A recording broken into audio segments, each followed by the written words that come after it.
नवाज शरीफ मुख्तलिफ बीमारियों में मुब्तला हैं, उन्हें मजीद एहतियात की ज़रूरत है। लंदन में अपने तिब्बी मरकज़ के करीब रहें। लीगी कायद की ताज़ा तरीन medical reports Lahore high court में जमा करा दी गईं। डॉक्टरों ने सफ़र से रोक दिया, अवामी मकामात पर जाने से भी मना कर दिया।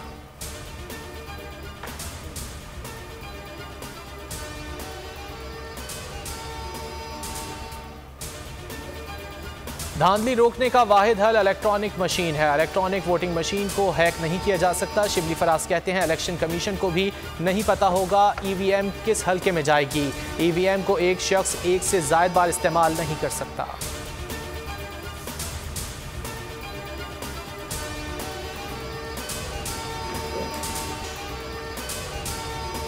कराची के साहिल पर फंसे जहाज को हुकूमत ने तहवील में ले लिया। वजारत मैरीटाइम ने जहाज को नाकारा करार दे दिया। वफाकी वजीर बहरी उमूर अली जैदी ने हैंगटोंग को कब्जे में लेने की तस्दीक कर दी।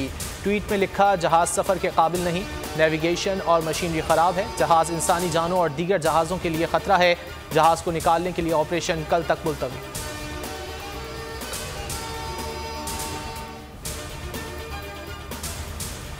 कराची में बैंकों को रकम की तरसील करने वाली वैन में डकैती। वैन ड्राइवर 20 करोड़ 50 लाख रुपए लेकर फरार। आई चंडीगढ़ रोड पर गार्ड्स कुछ रकम लेकर उतरे। ड्राइवर वैन गली में छोड़कर रकम लेकर रफू चक्कर। मीठा दर थाने में मुकदमा दर्ज। ड्राइवर की तलाश जारी।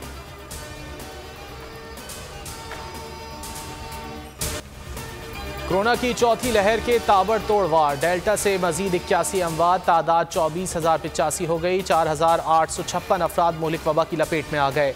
मुस्बत केसेस की शरह 7.5% रही। कराची में 30 अमवात, शरह 21.8% रिपोर्ट।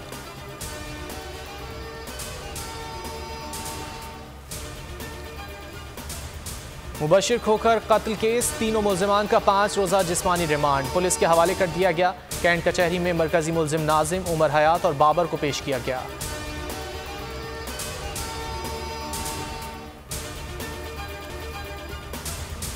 अक़लियतों के तहफ़्फ़ुज़ के आलमी दिन पर रहीम यार खान में भूंग मंदिर को खोल दिया गया। पाकिस्तान की सलामती के लिए दुआएं।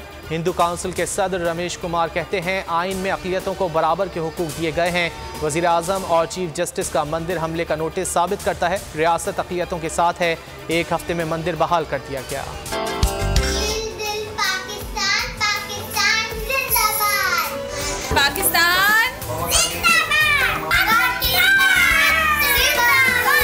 जिंदाबाद पाकिस्तान, जिंदाबाद पाकिस्तान, पाकिस्तान। और मुल्क भर में आज़ादी का जश्न शायान शान तरीके से मनाने की तैयारियां। अहले वतन इस साल भी मनाएंगे भरपूर आज़ादी का जश्न। बोल के संग लगाएं नारा जिंदाबाद पाकिस्तान का। स्क्रीन पर दिए गए नंबर्स पर हमें अपना वीडियो पैगाम भी भेजें और बोल के संग आज़ादी के इस जश्न में शामिल हो जाएं।